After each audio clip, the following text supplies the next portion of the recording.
So good morning, everybody. I'm just going to check that you can all hear us just before we start. So if somebody out in the audience would maybe just let us know if they've got sound.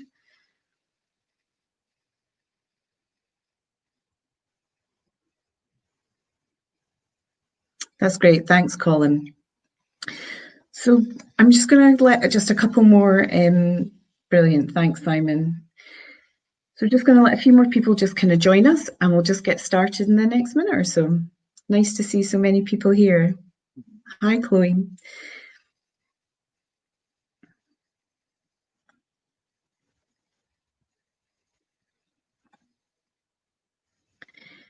So good morning, everybody. My name is Leigh Brown. I'm the chair of the Association of Town City Management, and I'm chairing today's conversation around how real-time data will save your high street.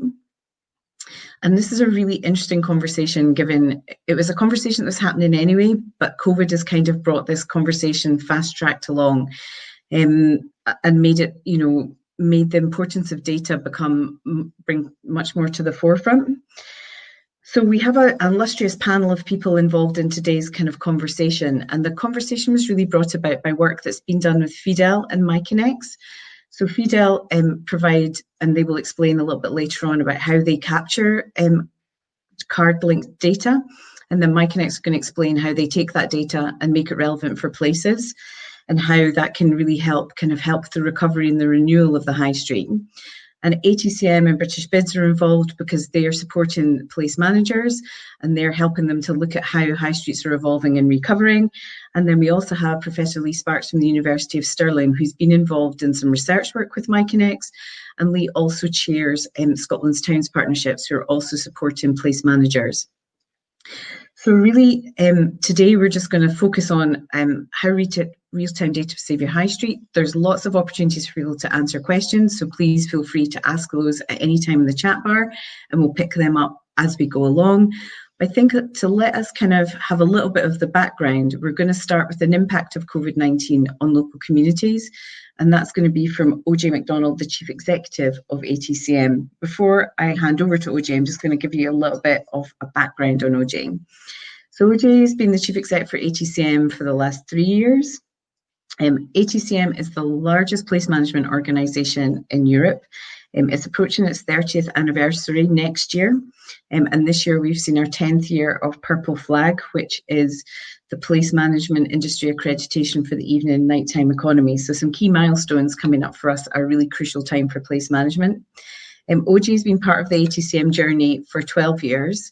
So he's been quite critical in that, and he's looked at policy. He's pretty much looked at everything supporting the organisation going forward. So yeah, so Ojay is leading the charge for ATCM, and we support place managers of all kinds. So whether you're a local authority, a business improvement district, a development trust, a group of retailers who have pulled together to form a traders association, we're there to support you guys. So yeah, I'm going to now hand over to Ojay. Brilliant, thanks a lot, Leigh. I have to say, wow, 30 years. I didn't realise we were reaching that milestone. So quickly on to today's topic. So as Leigh says, this conversation's been brought about by the coronavirus crisis. So what I'm going to do is I'm just going to, for a few minutes, run through the crisis and the impact it's had on our local communities to help get the debate started, make sure we have the right context. So on New Year's Eve last year, the Chinese authorities notified the World Health Organization of an outbreak of pneumonia in Wuhan city. This was later classified as COVID-19. On the 30th of January, which seems so long ago now, the World Health Organization declared this outbreak a public health emergency of international concern. Fast forward to the 11th of March, and they upped the stakes by actually declaring it a pandemic. Fast forward again to the 23rd of March, and that's when the UK government announced that a legally enforceable full lockdown would take place across the UK. And that followed days of incremental restrictions on social gathering before we got the big announcement of a complete lockdown, which is where we've been for some time, but we are now finally slowly starting to re-emerge from that lockdown. In terms of the impact COVID-19 has had on lives, the latest figure is just under 43,000 people across the UK have died as a result of COVID-19.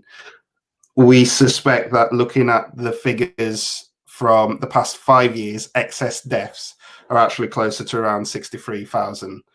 So the toll on people and local communities has been pretty significant in terms of loss of life. But there are other consequences to COVID-19 outside of mortality.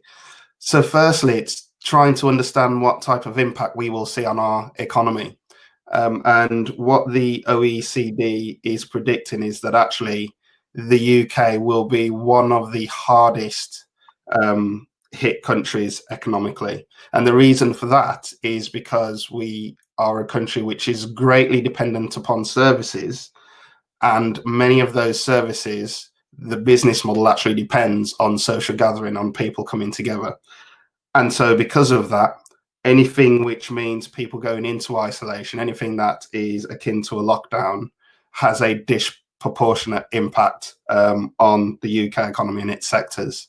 And we're also going to be one of the hardest hit if there is a second wave of the pandemic as well. So the OECD is looking at a likely slump of around 11.5% in 2020, which is absolutely massive. It is unprecedented in our lifetime. So in terms of where we're up to at the moment when it comes to emerging from lockdown, well, while the whole of the UK went into lockdown together, there has now been divergence across the nations, and we are emerging out of lockdown at different times in different ways at different speeds. So non-essential retail reopened in Northern Ireland on Friday, 12th of June, and then that's very next Monday in England. Wales has just reopened its stores as of yesterday, and Scotland is going with the 29th of June. We expect the UK government will announce today that the hospitality sector can start to reopen on the 4th of July. Now, when I say the UK government, that's looking, I think, explicitly at England only. I'm hearing that Scotland might be later in July, sort of back end of July, hospitality might open. And it's not all of the hospitality sector, but we're looking at cafes, pubs, cinemas, possibly museums and art galleries as well. So we're hoping to get some announcement from the UK government later today. There is not much clarity on other parts of the leisure industry. I think the term used for some of the sectors which we are finding the hardest to reopen are those business models which are crowded by design. They are completely based on bringing people together. You think about things like a nightclub, for example. We just simply don't know when those types of businesses are going to reopen. So the impact on different sectors varies greatly depending on the business model. And in terms of all the various impacts from COVID-19 on the community, some people will say it's not necessarily been completely negative. One of the things we've seen is both with the drop in use in confidence of office space, along with a lack of confidence in public transport and having to significantly reduce its capacity. People aren't traveling into those big economic hubs, the big regional cities, as they were just a few months ago. And that means people staying locally in their own neighborhoods, possibly shopping from there. So it's meant a greater number of people actually shopping locally. While people have been limited in terms of the distances they can travel, it's meant people relying more on active travel, cycling, walking, sustainable transport methods. There is a question mark as to how much that will hold when we fully emerge out of lockdown, but certainly there have been some benefits in terms of the way people are traveling at the moment. Smaller high streets performing better than larger city centres at the moment in relative terms. That is something we're seeing from the evidence which is coming forward. An increase of people working from home and trying to understand what the long-term implications of that might be. Now, I think it will be very different for different people based on demographics. I think there will be some people who will be happy to return to an office once it is safe to do so. But there might well be some people for whom working from home could be a more permanent solution going forward. So this is something we wait to see. More localized approaches to potential lockdowns in the future is one thing we could see. I think we're hearing today of localized cases in Germany. So certain parts of a particular community might go into lockdown if we do see a second wave, rather than universally locking everything down. Obviously, what this means is, in order to understand the long-term impact of COVID-19, data becomes critical. It will have a central part in the role of placemakers on a day-to-day basis to understand which of these trends will stick as we emerge out of lockdown. Absolutely. We've seen growth in terms of volunteers in communities, whether it's through different schemes led by the NHS, people supporting pharmacies or grocery retail through some pretty difficult periods, even businesses getting involved in supporting communities in different ways. We've seen a real community spirit happening. And of course, the last thing, and I think this is something that not many people will necessarily argue with, is the rapid pace of change in our high streets. Some of the changes, I think it's true to say, are things which we were seeing anyway, but over a much longer period of time. And all of a sudden, over the period of a few months, those trends have really accelerated. Doesn't necessarily work with everything, but certainly a number of things we have seen accelerate. So that, in a nutshell, is pretty much it in terms of my introduction. Thanks, Ojay. I think that's really set the scene for today. And I think, having been a place manager and a retailer, I think we are going to see some we were, as you said, starting to see some of that change happening. But I think, we're really seeing changes, and even very small traditional businesses are changing their model with home deliveries, the way that they accept payments. So we're seeing a huge change, which is particularly relevant for the data we're going to talk about today, in the use of cash and card and things that we wouldn't have potentially maybe even seen before. So thank you for that, and we're welcome to joining you back later on for the panel discussion. So thank you for that introduction.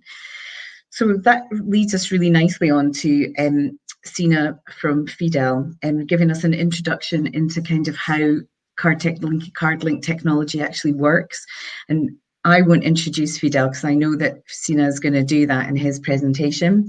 But Sina's head of business development at Fidel, who were founded in 2013, and their mission is to make customer loyalty truly effortless. And I know from the work that he's done with Miconex that is correct. I was lucky enough to work with Colin and to start implementing Miconex in Perth. And I've handed that over to a great team who are still carrying that on in Perth and Kinross. So Sina and his team work with businesses to help them to understand how card link data can help them to gain business intelligence so they can always be one step ahead. And they're now focusing this on the high street and how they can use this data to help support high street businesses. So Sina, I'm going to hand over to you and let you explain what Fidel are doing in this sphere. Great. And there's also a little poll that's just popped up on your screen that asks you whether you currently measure customer loyalty and value. So it would be great if you would just take a minute for us to just answer that question, and that'll help us kind of pull together some information from this presentation later on. Thank you. Awesome. Thank you very much for the introduction, Leigh, and good morning, everyone. As Leigh mentioned, my name is Sina Sadinayer, and I head up the business development at Fidel in EMEA and APAC. So I'm just going to give you a quick overview of Fidel and how we came about to do what we do. So we were founded back in 2013 with the mission then to help SMEs to make decisions based on data-driven insights. Our aim back then was to disrupt this whole static stamp card loyalty market where merchants were giving away free stock without really and truly understanding who their customers or the most loyal customers were, other than how many stamps they may have collected to trade it for a free item. So we used at that time all means available to us to capture this data and identify a customer. We had QR codes, iBeacon, or Bluetooth-enabled iBeacon technology, complex POS integrations when needed. Although we had over a few 100,000 members and a couple of 100,000 merchants, the consistency of data that we could access was very fragmented, and we had too much friction at point of sale between the customer and the merchant, actually. So this was the challenge that we set out to solve for ourselves when we came across card linking. And our hypothesis at the time was, in order to scale the operation and truly sort of improve the quality of data, we need to identify the customers in real time, in a seamless way, without adding additional friction at checkout for both merchant and the consumer. So, I mean, even in a pre-open banking era, the banks did not want to share this transaction data with us, because we tried accessing the data via them. We tried accessing the data via payment acquirers, but they were too slow to move. And so that really forced us to go directly to the source, which is Visa, MasterCard, and American Express. So I will, and so what we did then was to, I mean, first and foremost, to cut a long story short, it took us about 12 months to navigate through the legal compliance and sort of commercial discussions with each scheme. It took us another 12 months to actually build the tech. So then halfway through this, we also had to become PCI compliant. And the barrier to entry to access this data actually made us pivot our business from being a loyalty-focused business to becoming this layer between the three major card schemes and the market. So we basically pivoted the company and decided to help other people access the data without jumping through all these hoops. So today, Fidel is a financial API, allowing innovators like Miconex to access transaction data in real time without being worried about being PCI compliance or six-figure setup fees or anything else that can sort of add to this lengthy integration process. So now, why is this whole why is real-time data important? I mean, being able to identify, reward, and instantly sort of connect with consumers has never been as important as it is today. With an increasingly sort of contactless world where merchants have a split second to actually engage with the consumers before it's too late, so to say, it's really important to have a vehicle or a method being able to understand the customers at checkout without actually doing anything else. So using real-time and granular real-time data, one can understand, or merchants and bids can understand how people are spending, behaving, and actually the feedback. So as soon as someone makes a transaction in a very seamless way, we can actually see, and in this case, Miconex will be able to push a message back to the consumer to ask them how their purchase was, or if the merchant would like to ask them an additional question. Another good reason for real-time data is that we can cross-pollinate. An example is if I go to the butcher's and I spend £30, I get a push message in my app, let's say, via the cafe next door to offer me to come in and spend £5 to get a coffee and a croissant. I mean, this all leads and allows people to keep the local money in the local economy and support the high streets. So I'm going to switch over and take a couple of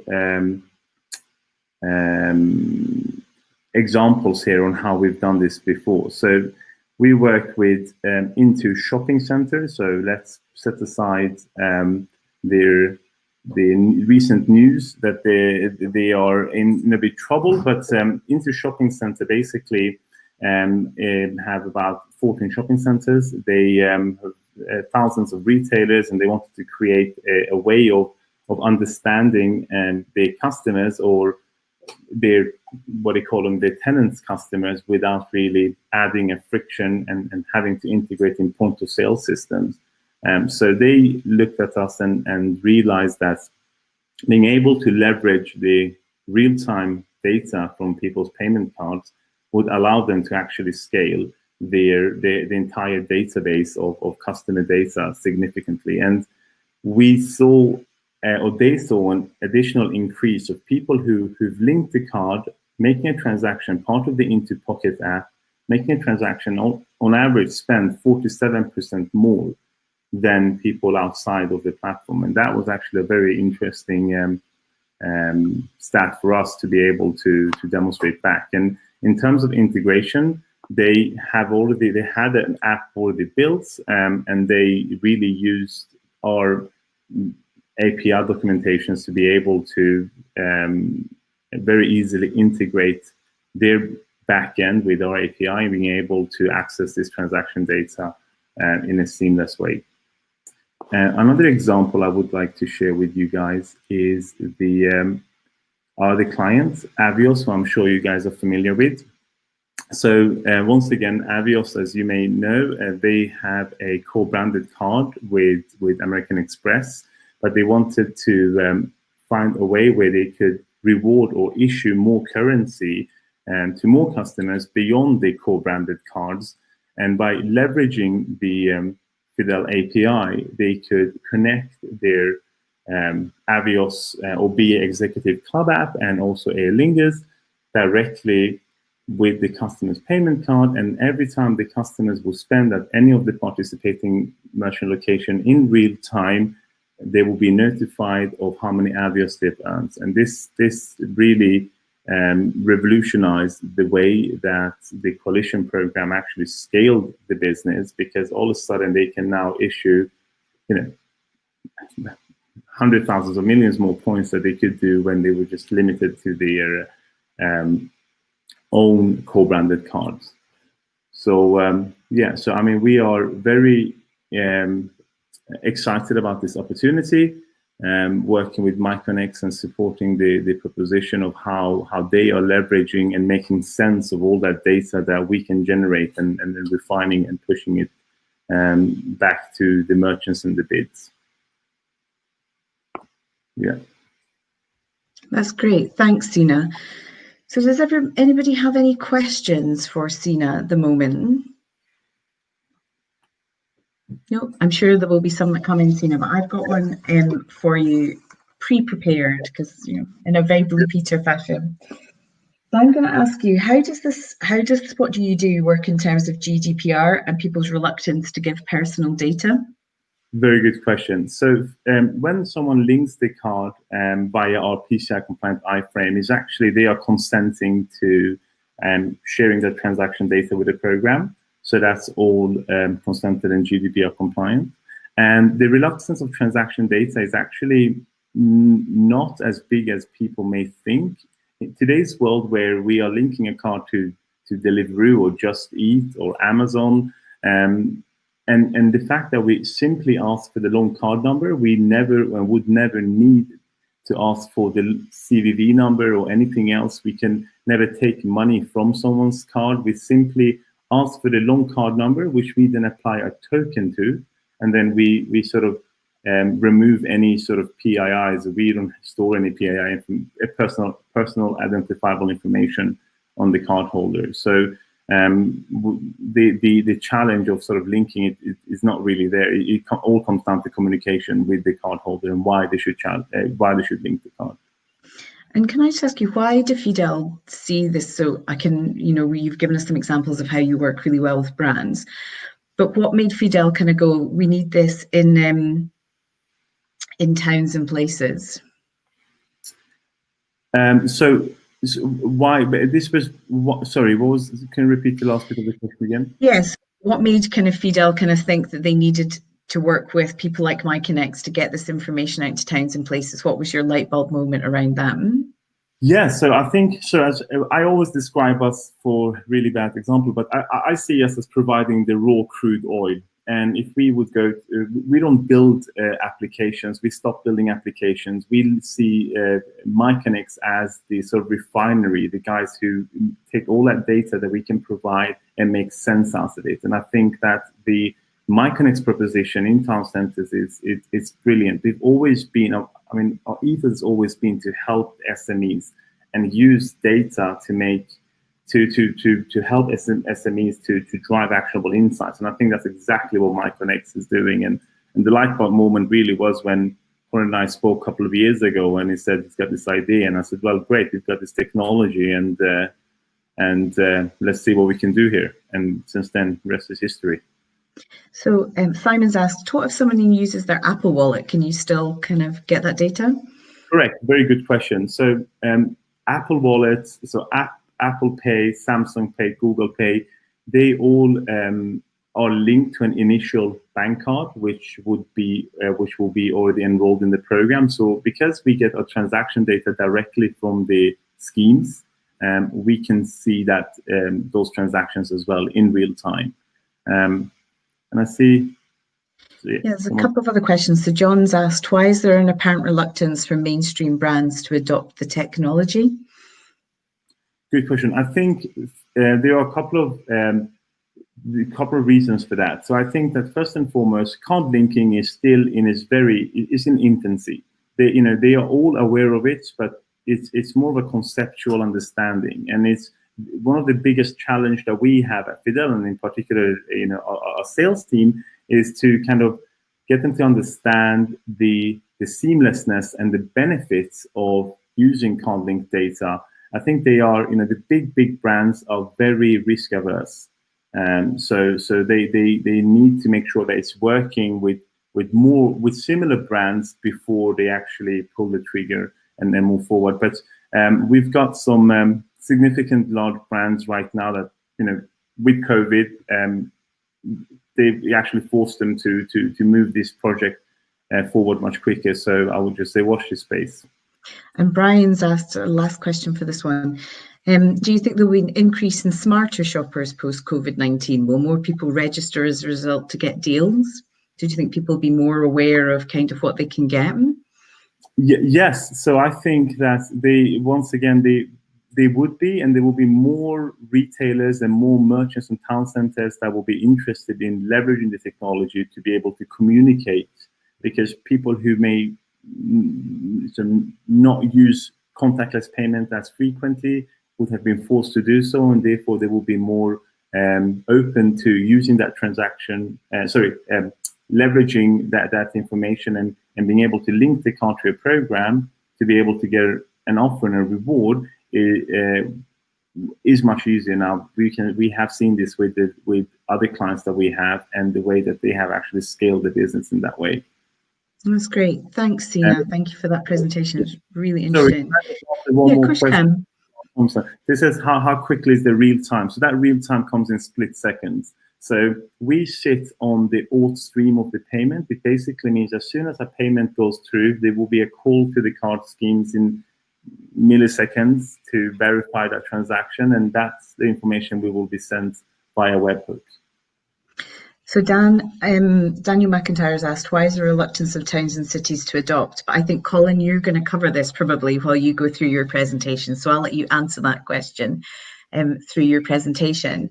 And Marcos has asked as well, he says that it's interesting to see how many of the solutions developed for large shopping centre operators are now perfectly applicable in the creation of valid data for a city. So who in the city is responsible for analysing and making decisions, as in large shopping centres? And Colin probably is going to cover that again, because that would be your bid managers, your place managers, your economic development teams and local authorities. So sadly, it's not as clear cut as it is in a shopping centre, but there are those people there. And Colin will kind of probably explain how his solution works a little bit about that, but Marcos, please come back to us on that. And I think the news on Into that you referred to earlier, Sina, just highlights how much retail and places are going to change, because we thought shopping centres would be in danger of going into administration, particularly big brands like Into. And I think that is really going to lead into what we're going to talk about, is how consumers will lead this revolution and what places will look like, but how we need to understand that data to understand that. Yeah.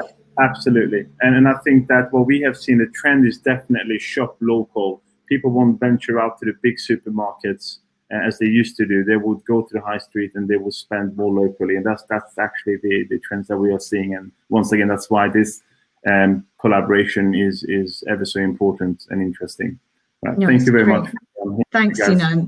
And it's great to see people like Fidel starting to take a real interest in the high street and how we can support it, which is fantastic, because we've struggled for a long time as place managers with a lack of data, or a lack of, we've had amazing footfall data from lots of great companies, but trying to get spend data has been really quite challenging for all the reasons that Colin's probably going to go into. So I'm now going to introduce you to Colin Monroe. So probably for a lot of you, Colin doesn't need much introduction. But Colin has been working in the place management industry for the last 10 years. He doesn't look old enough to have been in the place management industry for that period of time. But in the last 3 years, his company Miconex has been specialising in implementing local currencies using the MasterCard prepay programs, which we were lucky enough to also establish within Perth. Colin has extensive knowledge of providing fintech solutions to support and stimulate local economies.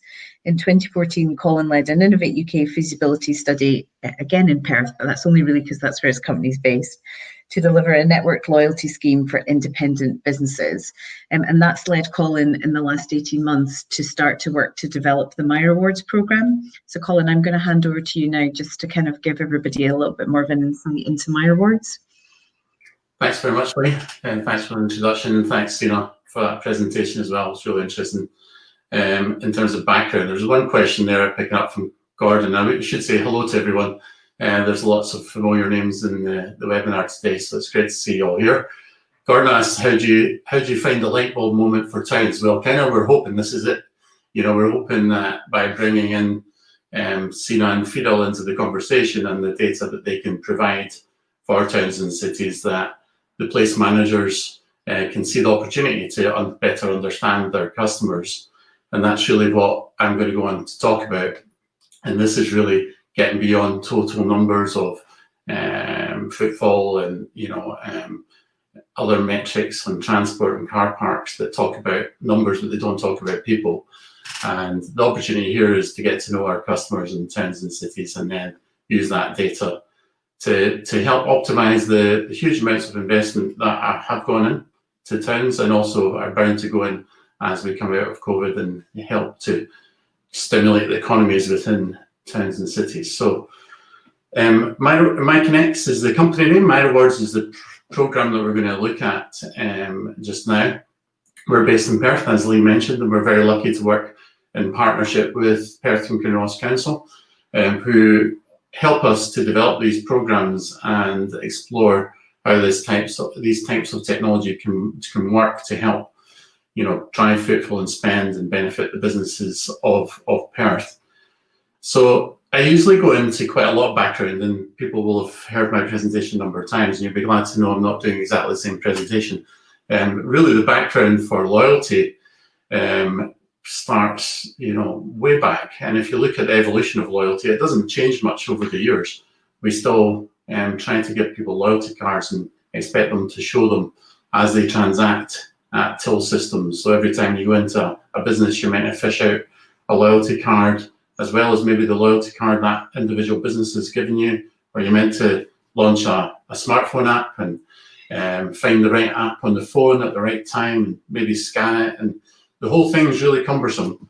And if you look at the data across, you know, all of the towns and cities that have launched loyalty programs previously, you'd have to say they don't work. You know, that would have to be the summary. If you can find a really effective loyalty program that's been in existence for more than 2 years, please flag it up, because of the friction in legacy programs, what you get is lots of level of participation from the business community and from local residents to start off with, but due to the friction that kind of Sina mentioned, over time, and not a long period of time, these types of programs tend to fade out. So we were very excited when we started talking to Fidel, and we started to understand the potential of card-linked data and real-time payment data, and what we could potentially do on top of that, build on top of it.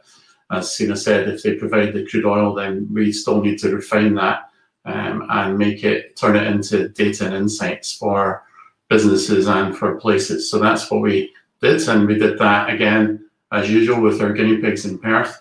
We set up a steering group of businesses from all different sectors, so from independent retailers, from leisure centres, cinemas, you know, health and beauty, and definitely food and drink businesses all together. And we tried to work out, okay, here's the data, here's all the things that we could do with it, but why are we doing it? What's the real objectives? What are we trying to build here? And this is a list of different objectives that the business group came up with. They definitely want to reward people for spending money in the city, and that's to encourage them to spend more money here as opposed to going somewhere else or spending money online. And that's kind of classic description of loyalty, I guess.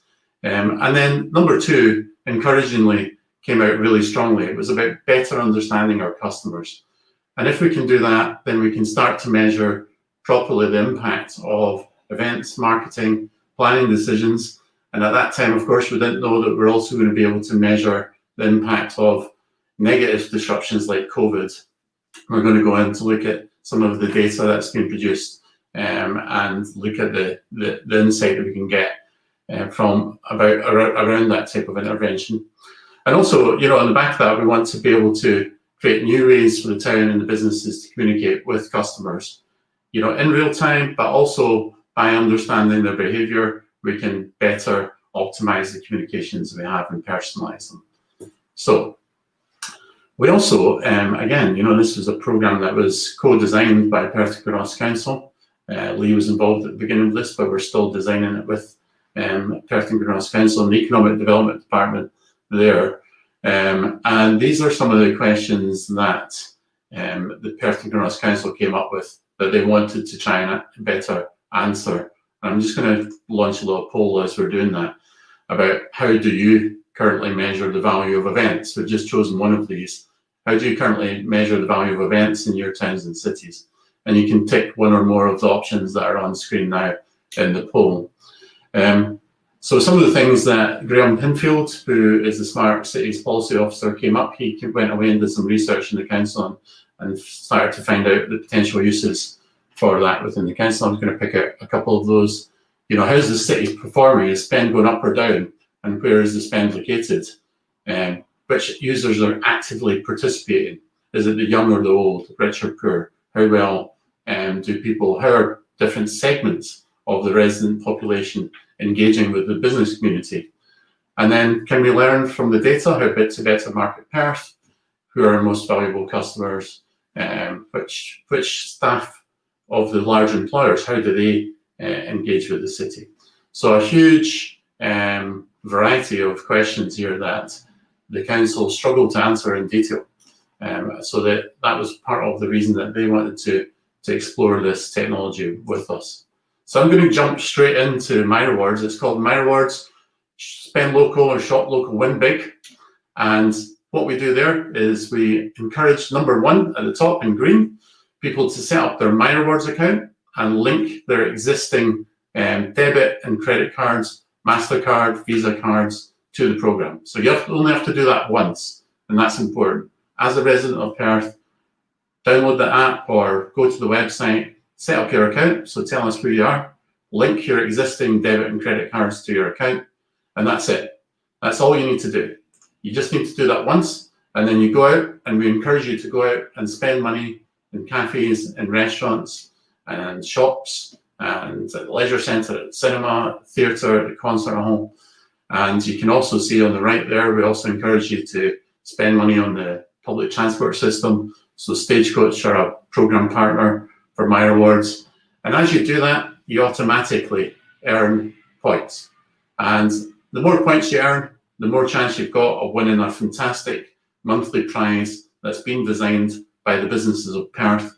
So every month there's a great prize, whether it's tickets to the sellout gig or VIP entry into events or, you know, a special dining experience at the best restaurant. Every month there's a new prize, and simply by spending money in the city in all these different types of places, you've got the opportunity of winning it.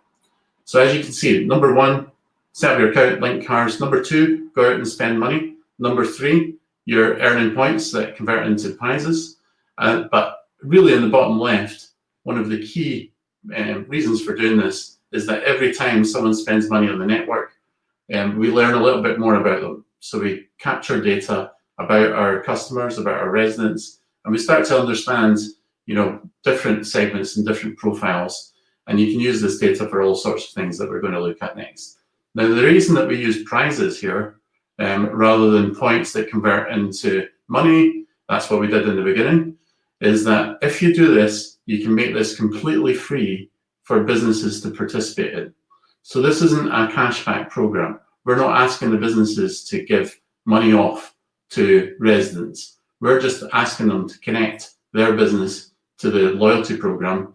There is no charge at all for participating businesses. And because of that, you can get, you know, a really great cross-section of businesses involved in the program. It's a loyalty program without a loyalty card and without the need for businesses to create any discounts or incentives and no fees. And because of that, it's deliverable. And that's a key part to making this work. So My Rewards is easy to deploy, no payment required, one-time registration for businesses. It eliminates the friction, so there's no loyalty card as people go around and spend money in the local economy. And that importantly means that there's no staff training. So the businesses don't have to train their staff in every business to remember that when someone comes in with a loyalty card, you need to do X, Y, or Z. There's also no new hardware or software because the data comes from Fidel in the background. It automatically drives loyalty as people can spend money and have the chance to win these great prizes. And you can design different prize draws on top of the monthly prize draw to target different segments. You can design the prizes to attract different people to get involved in the program.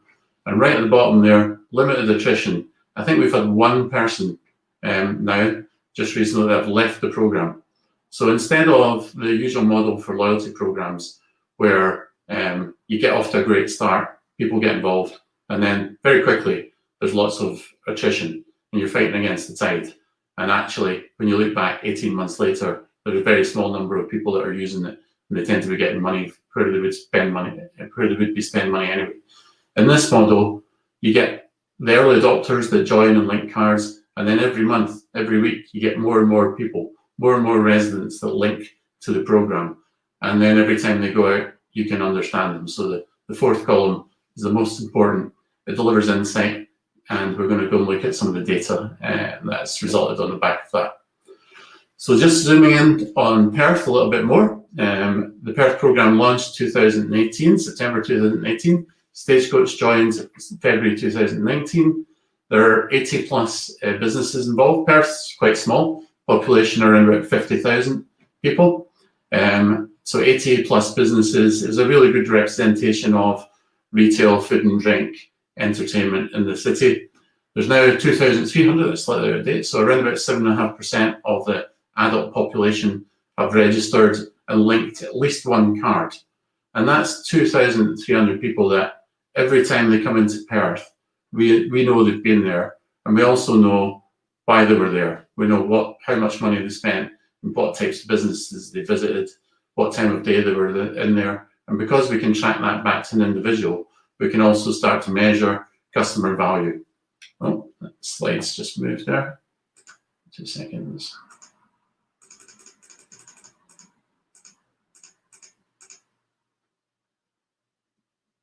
So sorting that for me.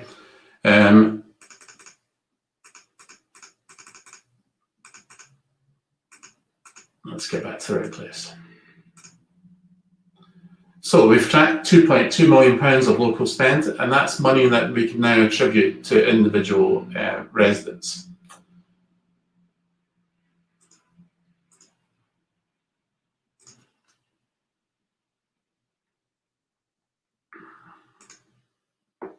So we'll start, so apologies for a couple of technical problems there. We'll start zooming in on the data. So this is the My Rewards dashboard. I'm not going to expect you to peer into this. I'm going to zoom in a moment. But what we've got there, because we've got 2,500 people transacting in 80 plus businesses, we can start to understand what's going on in Perth. So we can start to understand who's there, what their value is, etc. And this is real-time data now that Perth City Centre have the opportunity to log in and view. And you can see here, if I zoom in, the types of metrics that we can provide. So you've got a number of customers that have transacted in the period compared to previous periods, but you've got average spend per customer, you've got visits per customer, you've got number of visits, and you've got average spend per visit. And these types of metrics are unique. You know, you can't get this without being able to track card transactions. And this is where the real value is. So you can look at this data over any period of time. So if you wanted to look at the economic impact of an event, so you could compare that event period with another period the previous weekend, and you could start to understand in that period what the value of the event was. But you could also analyze, you know, the people that attended that event, what long-term impact, what lifetime value did that event have on customer behavior, on their relationship with the town. Here, I'm showing another screenshot which allows you to look at data at different times of day. So down the left, we've got pre-work, morning, lunchtime, afternoon, post-work, evening, late night, overnight. So we can start to see different spend levels in different periods. And as the economy starts to open up again, this type of data is going to be really, really valuable to compare what's happening now with pre-COVID. So we're able to spot the gaps. And again, that's really interesting, but being able then to drill down and understand the types of customers that are missing and what we might then be able to test, what we might have to do to try and encourage them to come back into this town. That's where this gets really exciting. So other ways to slice and dice the data, these are examples. You know, we're slicing this by business sector. So it's accommodation, entertainment, food and drink, health and beauty, retail, transport. And we can see comparison periods. And in the center there, you can also filter that by mosaic group. You can filter it by postcode and by business sector. So you can do on-the-fly analysis. And this is an example of the postal sector breakdown of spend. You can see which postal sectors are increasing or decreasing in value.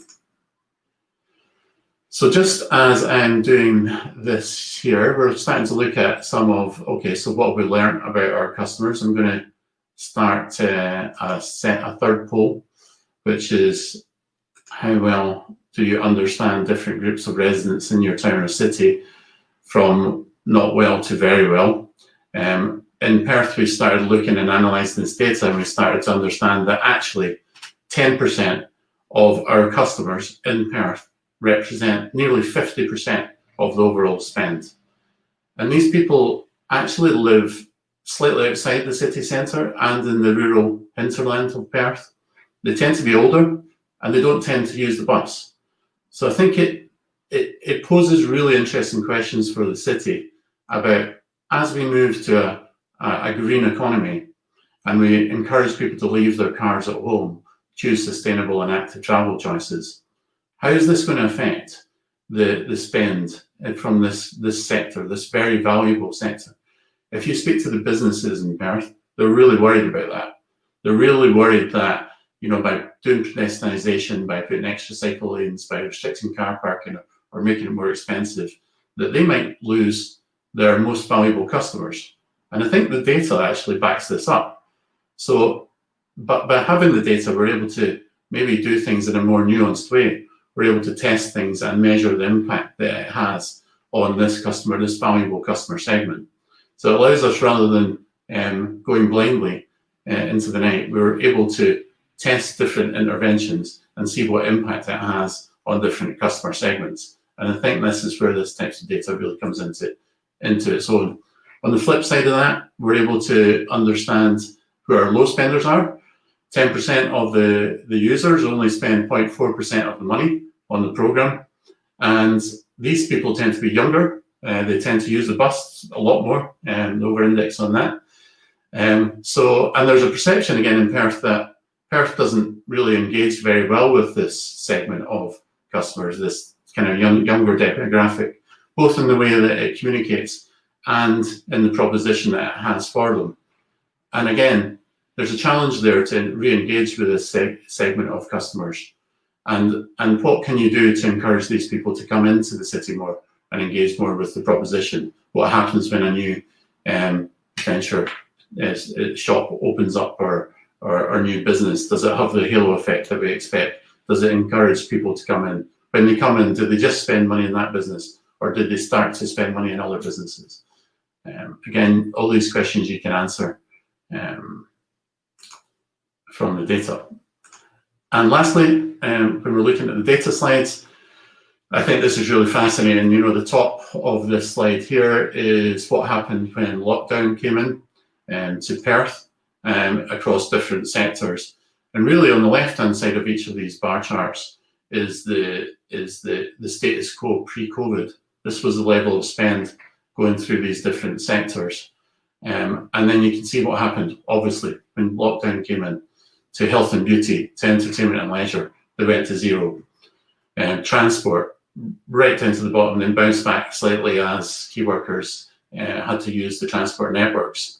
Food and drink and accommodation pivoted. One thing that we've done recently is start to link people's online merchant IDs to the program as well, so that we can track online spend as well as offline spend, because more and more businesses, as Leigh mentioned, and we all know, have pivoted to start finding other ways for people to pay them. But the good thing with this type of data is you can track spend data both physically over the counter and via apps and websites. Stagecoach is a good example of that. We track payments on the bus, payments via their app, payments via their website, and you can link all that data together. I think what's really interesting is the retail sector here, which you can see had massive shock. This is the independent retail sector. But then I think Sina mentioned that people looked for the local businesses that were still open, and they turned to them. And actually, we've got the data to prove that the ones that have remained open are faring way better than they did pre-COVID. And again, I think when we look at total numbers within towns and cities, a lot of these stories are often hidden. It's only been able to drill down and look at different sectors and different types of people that we can start to really understand what's going on. So the roadmap for Minor Words, we were always on a kind of, let's prove that we can get people to participate, because that creates data, which, so it's always participation, then information, and that's the stage we're at now.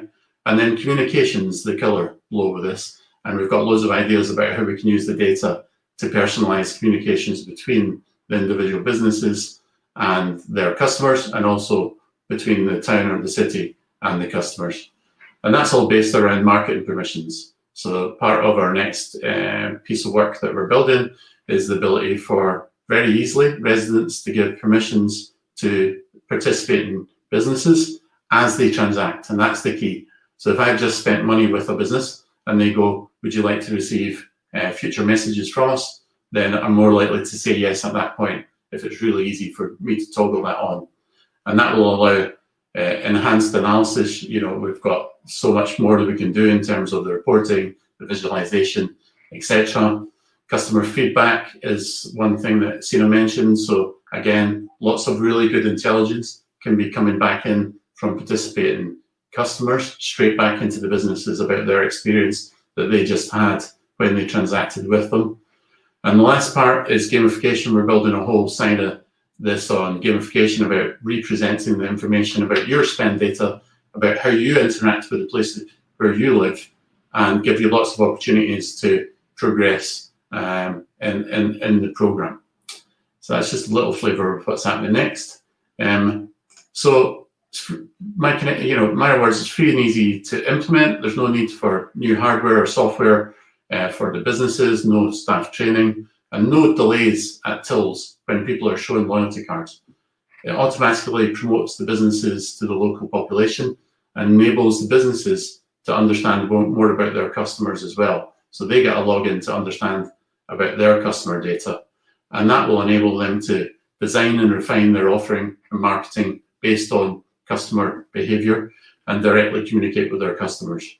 For local residents, it could be easier. You know, they simply register, like cards, and as they spend money locally, they have the chance to win fantastic local prizes. And the town and the city benefits from a loyalty program which drives spend, encourages sustainable travel, and at the same time automatically produces data in real time, which provides insight into how residents behave and interact with the business community.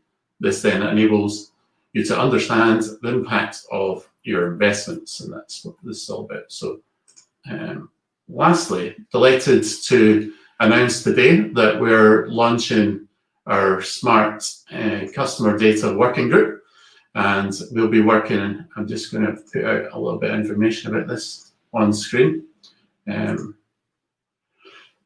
So there should be a little slider up there that allows you just to click on a link and find out more about this. We've partnered up with the University of Stirling Retail Studies Department and Experian to design this program, where we're going to be working with a group of towns across the United Kingdom to help implement this program. And we'll be analysing their pre and post-Christmas spend, also the really detailed analysis of Q1 2021. And then all of the results of this will be presented at a conference in May. So I just wanted to end on this slide and see if there's any questions.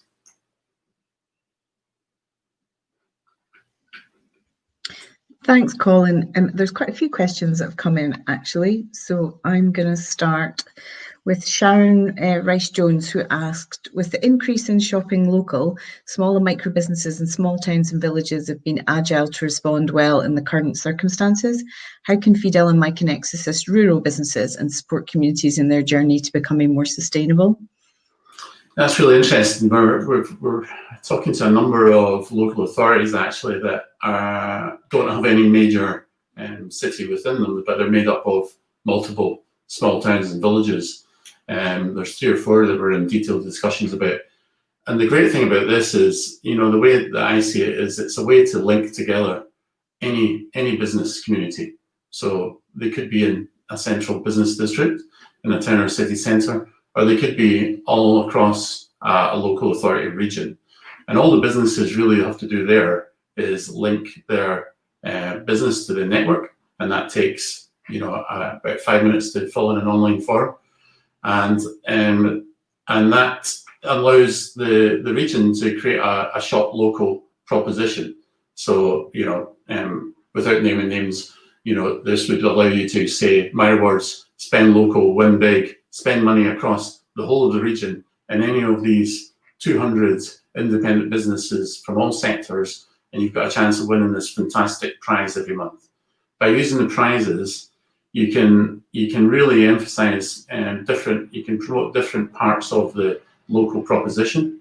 You can deliver value to different businesses or organizations, and it also means that the businesses that are participating don't have to pay, and that's key. If you want to roll out this program right now, I think it's very important that we're not asking the businesses for any massive discount or offer in order to be part of it, and we're not asking them to pay for the program themselves.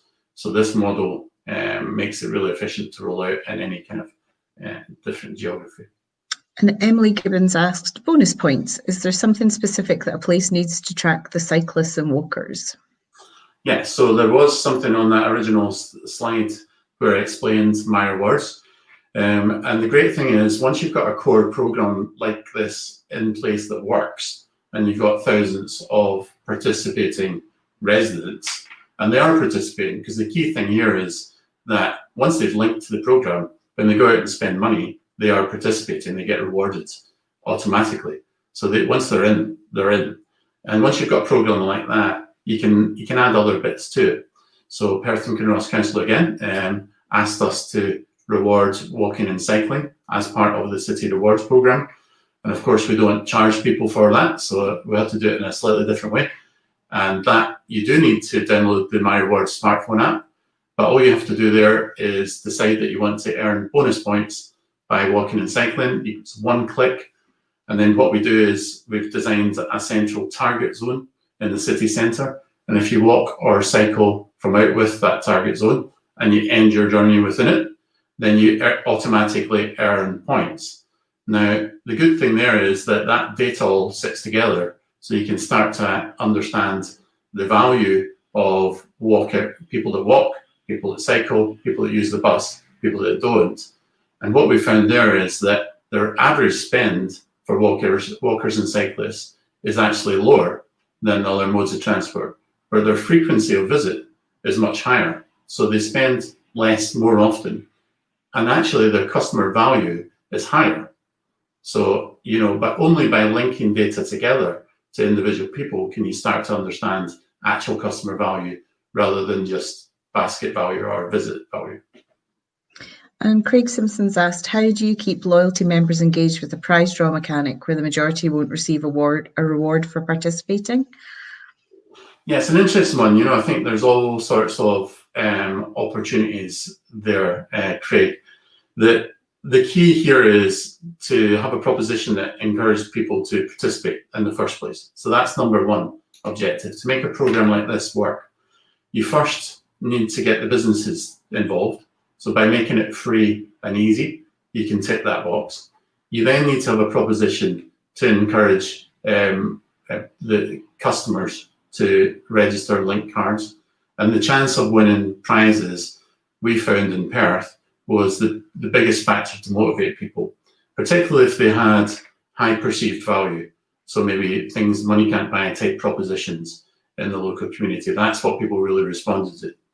And then once they're in, they're in. Now that wouldn't be a great way of delivering a loyalty program in any other way, but you've got then the opportunity to communicate with customers based on how they behave, and that's the real opportunity.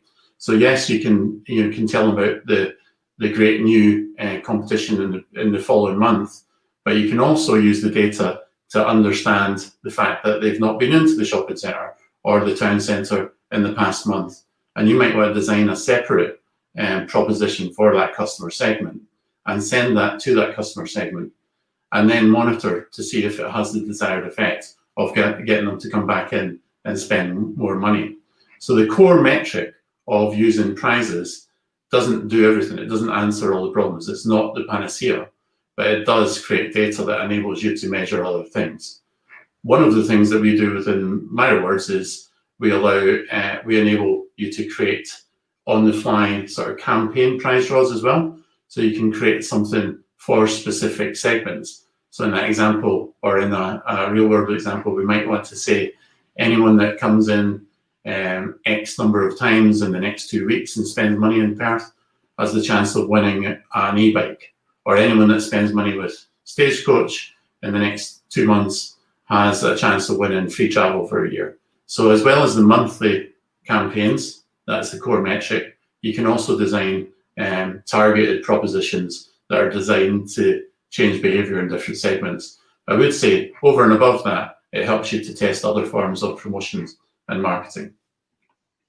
So we've got one final question, and just while you're answering that question, Colin, I'm going to ask the other panelists just to join us on screen, because we'll be going into the panel discussion after that. But I'm going to roll two questions together. So Barry James has asked, are the businesses incentivized to participate via access to the data? And Daniel Muir has asked, what else can be done to improve consumer awareness and take up and promote the programs? They kind of are quite complementary questions. So the reasons for businesses joining the program are that they, well, one, it's free and easy. You're not asking them for discount, etc. So you're making it as easy a decision as possible. Do you want to be part of the City Rewards program or not? And then yes, they get promoted as part of the program. So they get promoted as one of the places where you can earn points in the program, and that's actively promoted via the local channels. And yes, they get a login. The big carrot is they get a login to the dashboards and reporting, so that they can access data on their own customers. They also get tailored automated communications from the program. So the first time I go and spend money in a business, I get a welcome email right there and then, real time, from that business saying, thanks for coming in today, Colin. Here's more about our business. And they can also set up lapsed emails. So if I don't go back over a period of time, then there's another automated email they can send to me. So there's a whole load of benefits in there for participating businesses, and no costs, and no time, no setup, no staff training, nothing else. It's a one-time decision and all gain from that side. So that's the way that you get the businesses involved. I'm sorry, what was the second part of that, Leigh? The second part of that was just how do you improve customer awareness and take up to promote the programme? Yeah, so I mean, the great thing we're working with our clients in towns and cities is that, as part of the remit, to promote the town, to promote the city, to promote the gift card programme, to promote the loyalty programme, to have products and programmes to increase engagement in the place is how we do that. So we don't do it as the answer. We provide the platform and the support to enable towns and cities to deliver this program for their businesses and for them to understand what's going on in their place. So that I really firmly believe that can only be done locally, because Miconex certainly don't know what's going on in Guildford, which is one of the places that are taking on the program, or Gloucester or Enniskillen. They're the next three that are going to be launching in the next couple of months.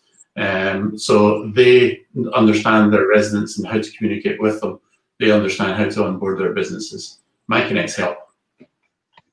That's great. Thanks, Colin.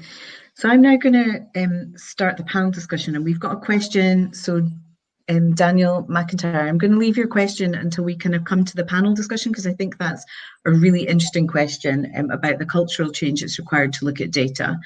And hopefully maybe it's something that we'll pick out during our panel discussion. So on our panel, Colin and Sina are also going to be here to answer any technical questions related to the programme. And we also have Ojay, who we introduced you to earlier on. But as well as Ojay, we also have Professor Chris Turner, who is the CEO of British Bids. And as well as being the director, hi Chris, and as well as being the CEO of British Bids, Chris is also a director at Winchester and Prisons Improvement District, where he successfully took the bids through its last 2 renewals. So he is also a practitioner as well. So British Bids have been supporting the bids industry for the last 10 years through ballot support, accreditation, recognition of great practice, and upskilling those involved in bids. And Chris also authors the annual National Bids Survey and is an assessor and tutor on the Certificate in Bid Management. And also as well, you get 2 for the price of 1 today, because you also have the other Leigh from Scotland, who's involved in place management. So delighted to welcome Professor Leigh Sparks. And Leigh's the Professor of Retail Studies at the University of Stirling and Chair of Scotland's Towns Partnership. Leigh is currently head of Stirling Graduate School and deputy head of Stirling Management School. He's also the editor of the leading European retail journal and blogs regularly on Scottish retail matters. Leigh has advised UK and Scottish Government, as well as chairing the Scotland's Towns Group for the Centre for Scottish Public Policy. Leigh is also part of the Improvement District Scotland, supporting bids across Scotland.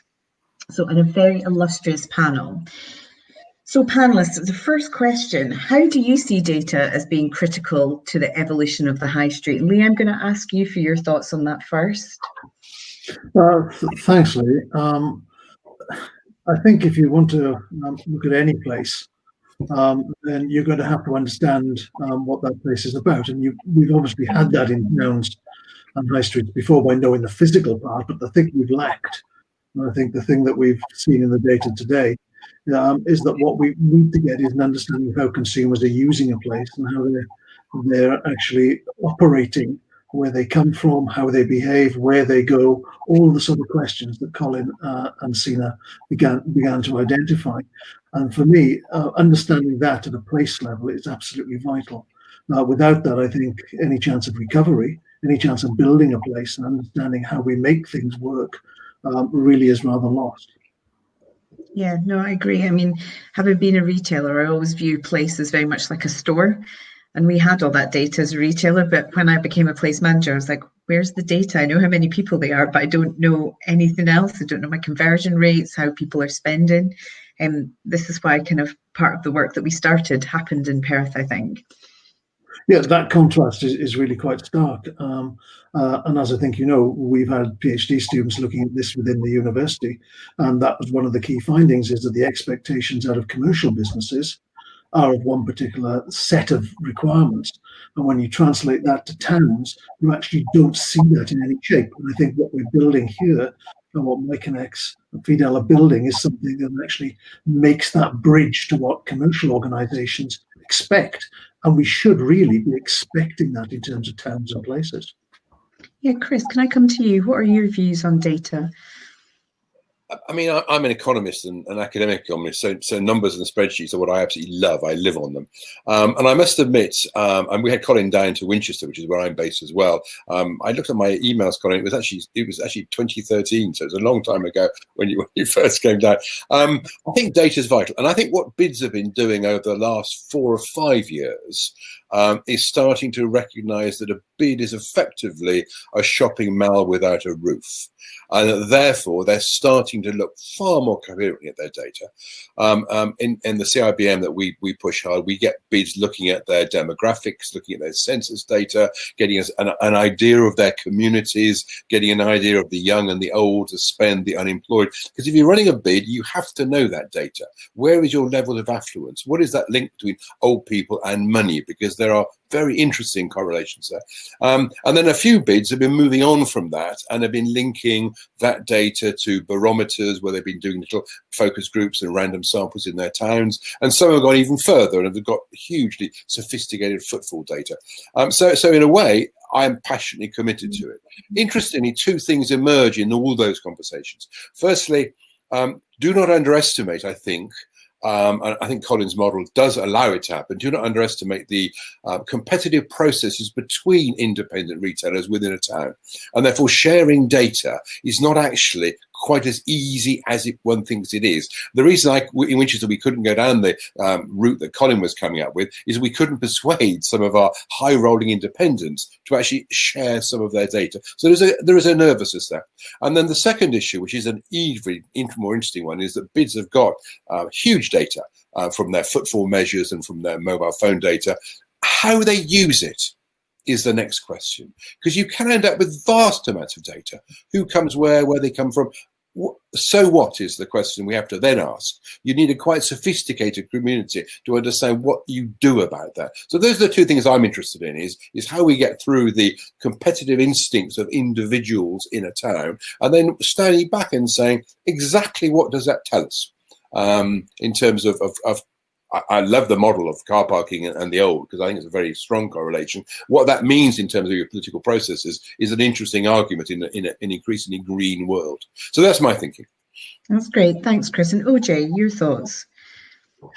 Yeah, well, I think, is data important? That's not really a debate, is it? We all know data is critical. I think Chris has just hit the nail on the head. It is as much about how you use data as the data you have available, and that's an absolutely critical part of the picture.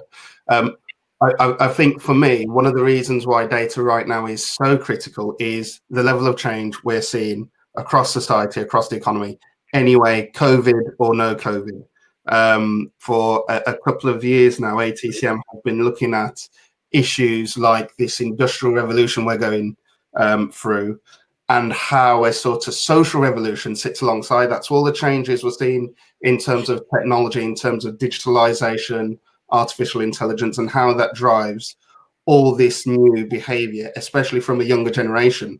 And for me, actually, for much of us within the placemaking landscape, whether it's planners within local authorities, whether it's bid managers, whether it's retailers, a lot of the changes from a younger generation, it's a complete blind spot to us.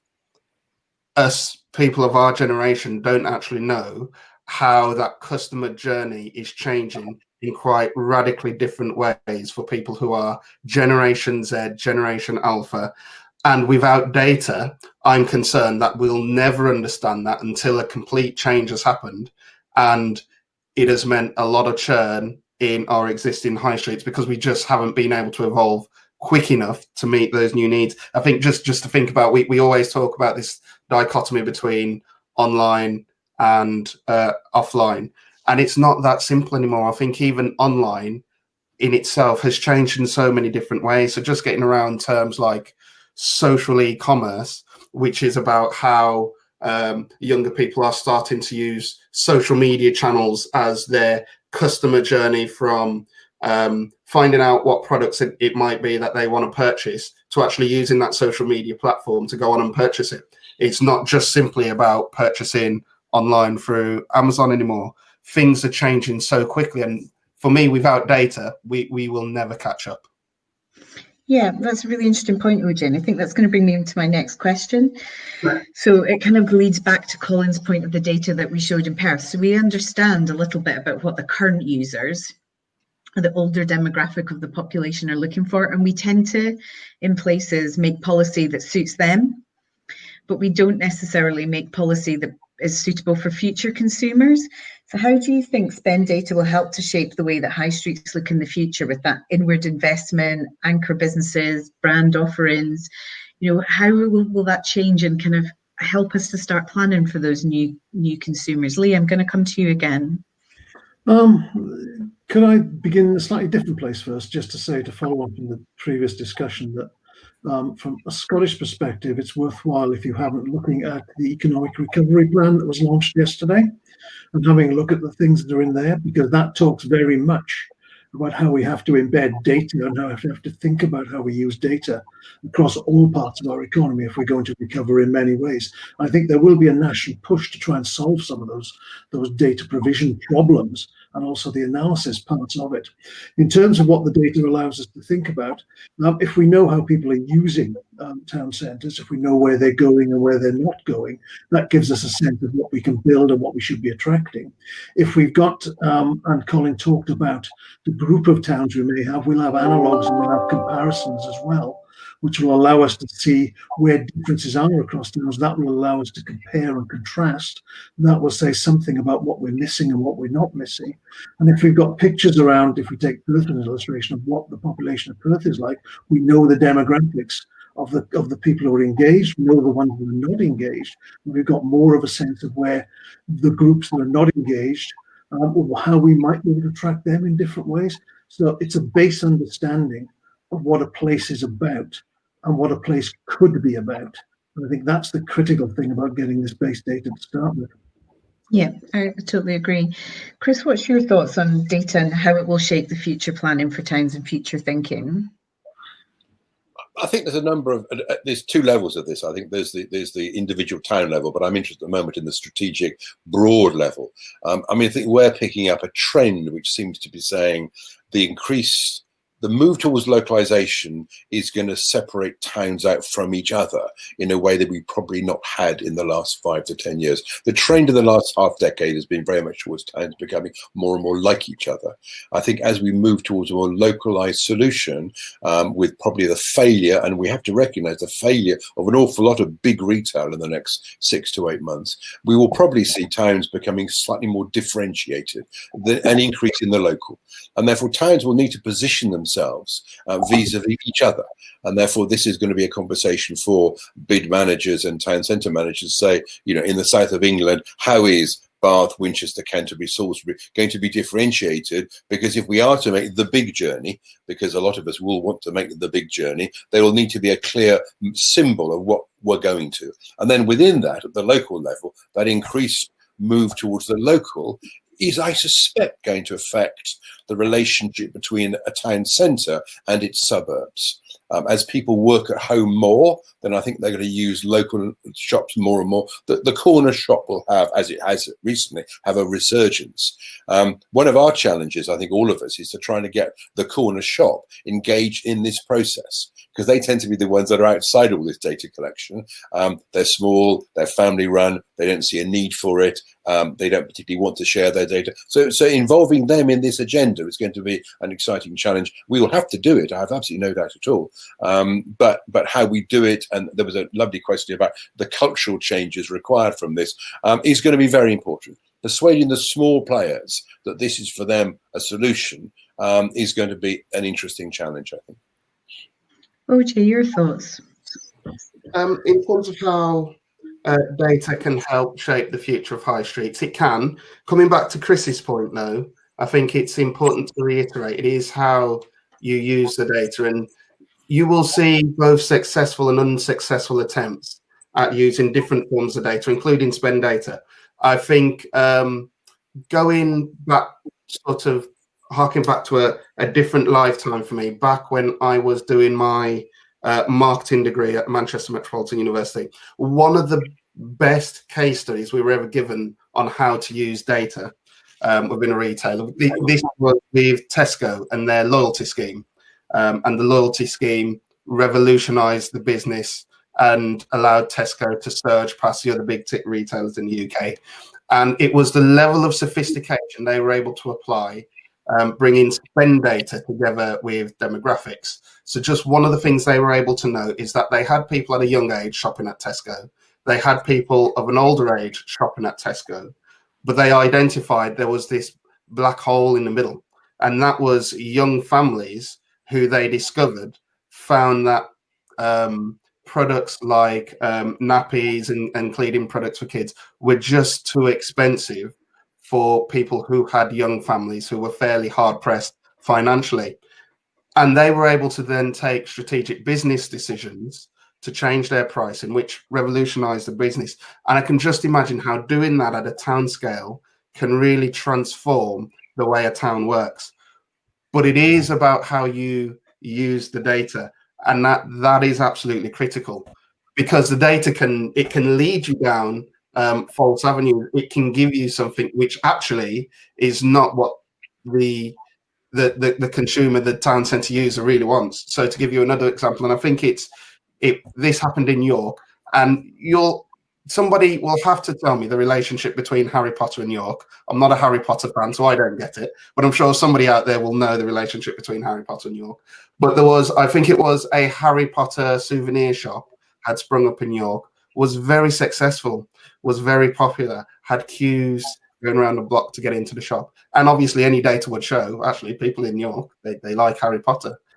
Before you know it, more and more identical shops pop up. And that's just a simple case of, this works well, let's do more of this.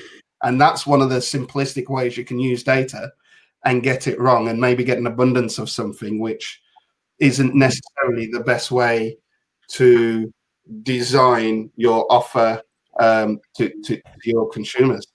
So I don't know, Leigh, you can tell me relationship between Harry Potter and York, because there is no relationship between Harry Potter and York. By the shambles looks a little bit like Diagon Alley, apparently. So it's very opportunist marketing on behalf of somebody who's tapped into what was a very current zeitgeist. And I think that probably leads on a little bit to the next question, is that we've been used to high streets that have stayed the same for a long time, because we've had anchor stores and we've had the same businesses there for a long, long period of time. But things will come and go, like Harry Potter will, maybe not be as relevant in 10 years' time. There might be a new film that's come out that everybody's gravitated towards. So how do we start to use data and the consumer behavior to start to lead what businesses maybe might be in our high streets? Because we're seeing it with COVID, you're seeing it more with takeaway businesses now. They're kind of coming to the fore, maybe rather than eat in and dine. You're seeing it with kind of shops taking on much more fruit and veg type of delivery. So how will we see consumers leading that change, do you think? So, can I sort of start with this one? Yeah, of course you can. Because it brings up a couple of the points that people have raised earlier, this whole relationship between how Tesco use their data at a store level, how Into use it at a shopping centre level, and then how we then roll that across the town, which then answers your question, really. And of course, the interesting point is, broadly, we can't. The economy is a market-led economy. If a vacancy comes up on a high street, there are absolutely no levers of power that a local authority's got to say, actually, it's lunacy to put 3 Harry Potter shops in the same street. It's why we have too many coffee bars. So this is about how we use the data. Some of these political arguments, which is working with the planners who, if we're honest, have very, very little power, and reading what's being talked about at the moment, will have even less power. In other words, government view is that planning will become a entirely market-led process rather than a coherent data-led process. Now, I worry about that. I think it could lead to an awful lot of tosh coming back onto our high street. And we were talking 3 months ago about things like curating our high streets, about local authorities buying places and being more strategic. Unless local authorities use this time of property price crash and buy up stuff, and we support that buying up, and then put some strategic answers into the high street, then some of this data collection stuff will actually lead us nowhere, because it isn't going to allow us to control who goes onto our high street. And I do worry about that at the moment. We could see a lot of vacant properties. We could see rents not coming down fast enough. And we could see that which moves in quickly being a whole battery of short, quick fix, make a bit of money in the next 6 months type people. And I'm not quite sure I have an answer to that yet, except working carefully with local councillors, local authorities and planning committees to say, take back a bit more local power as part of the process and ignore what your government is telling you at the moment. So does that lead us then to the questions that have been asked? And Leigh, I can see you've been kind of answering some of those in the chat box about how that culture change, and maybe that's not in bids because business improvement districts have already been using data, but how do we get economic departments at councils, all the areas, and even the businesses to start to take that cultural change, to use data to make some informed choices? So Leigh, what are your thoughts on that? Yeah, I think, and the answer to the question that Gordon's just put up there about councils don't have a lot of cash, I think this is going to be about priorities. And I think if we look at councils and look at the way in which planning departments have struggled, but then we have developments around smart cities and smart places. We've got to rebuild the skill set in terms of what we need. And I think, again, in Scotland, and I think there may be a difference in Scotland to elsewhere, I think there is a genuine attempt, will be a genuine attempt to actually rebuild skill levels into local authorities about managing place and understanding how we can use data. We think about the data lab, we think about other things that will go on up here, and I think to try to drive that development of skill set is vitally important for us, and it's going to be vitally important for places. I'd also respond to Chris in one sense. The comment about the planning regime, I recognise the statements that you've made about the way in which there seems to be some noise about dismantling it. Again, I do think, however, and sincerely hope that that is an English perspective as opposed to what we're seeing here. I think it's of the whole place up here and the vital nature of place and towns. Scotland is a country of towns, and I think we're very much aware that we will need to build those back. And I would argue that understanding towns, understanding data about consumers and about place is a key component of that, and we'll have to make those investments. It won't just be left to local authorities either. Ojay, what are your thoughts to summarise? I think actually one of the key stakeholders we've not mentioned yet, and they are, I don't know if they're probably the most important in this whole game, is the actual property owner, the landlord. I think they're critical. They will be the people that actually decide what, not necessarily the type of use that comes into the shop, because that's always influenced by the planning system, but certainly the fascia itself, the brand.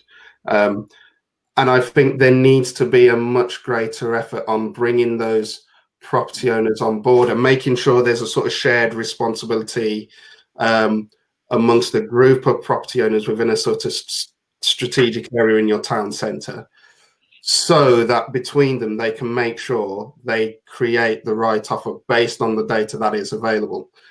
Because obviously one of the differences between your high street, your town centre to a shopping centre is a shopping centre. You can curate that offer. Yeah. If you have fragmented ownership of your high street, of your different assets, it's much more difficult to make sure you get the right kind of businesses. Hence, you end up with 2 or 3 Harry Potter shops. To make sure that vision can work, to make sure you bring that vision forward, which is well informed via data, you need those property owners on board. Yeah, I totally agree. And I think hopefully when we're looking at our conference, I know Colin's been talking already about what that's looked like. We'd like to have Revo involved, so we've got that kind of engagement with property owners at that level as well. But I think it's getting that data out there. And I think, as Daniel's been saying in the comments, I think it is imperative for all of us in place management bodies to kind of do what we're doing now, to talk about the opportunities that are there for people to get data, how they choose to get that, how they can support their businesses with that, and help to understand that value of data, because I think there is a gap between commercial reality and what's happening in different areas. But there are some inventive local authorities like Perth and Kinross who are kind of leading the way along with other places. So Colin, I'd just like to thank everybody on the panel. And are there any specific questions that have come up? I think we've kind of gone through pretty much everything that's there currently. Colin, do you have anything you want to add?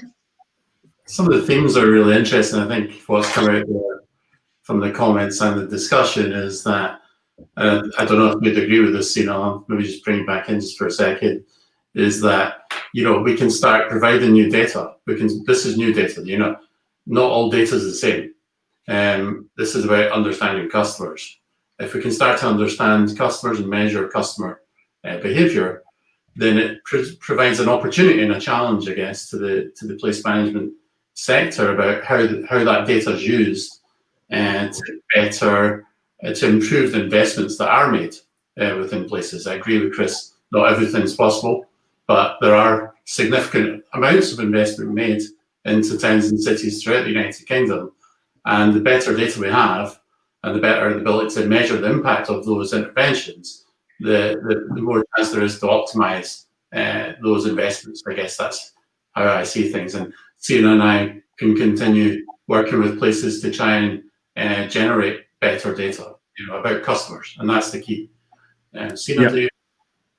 Yeah, no, I think very, very interesting point raised, and I just wanted to sort of leave everyone with just understanding that we've never ever had so much data to our hands and accessible, and like we should really be utilizing that and utilizing innovators like Miconex to be able to make sense of it, to feedback some of that information back to the landlords, for instance, in that feedback loop, and say, we've had 1,000 people shopping on this strip, and did you know that we did a random feedback and they don't want another charity shop, they actually would like to have a pet shop here. I mean, these things are super powerful, and furthermore, we could actually create a very powerful direct-to-consumer proposition for the FMCG brand. So, the future is very bright, despite this awful era we are in right now, and we're all ears about seeing how we can leverage the data in order to make life easier and actually bring people and money back into the high street. That's the intention. So thanks, Sina. Thanks for those thoughts. Colin's popped up the pop-up again about the Smart Customer Data Working Group. So I know that this is, Colin, I think there's a limited number of spaces available on this programme, so you're looking for expressions of interest in the next 2 weeks? Yeah, correct. Yeah, we're trying to work together with a group of towns and cities to have them launch all at the same time and go through the kind of same measurement process. So yeah, there's a little bit of urgency on that one. And it's a simple form. If you just want to express interest, then just fill it in, and we can have a chat and you can see if it's something for you or not. I signed up, Colin, for Winchester again, so let's see if we can get that ball rolling after 6 years of inactivity, get it cracking again, because it's about time we did get involved in it again. Brilliant. Thanks very much. So look forward to discussing that. Thanks, Chris. Yeah, so if everybody has a chance to fill that out, but don't worry if you don't, because there'll be some information coming out on that. And I know the webinar's been recorded, so you'll get a link to that. And I think there's been a request for the slides as well, so I'm sure we can facilitate that as well for everybody. So thank you all for tuning in. Thank you all to our lovely panel for all their valuable insights and contributions. It's great to see so many illustrious place people all in one zone. And hopefully in the not too distant future, we can all meet again in person. So thank you, everybody. With that, we're going to sign out. Thank you. Thanks, guys. Good seeing you all. Look after yourself. Look after yourself.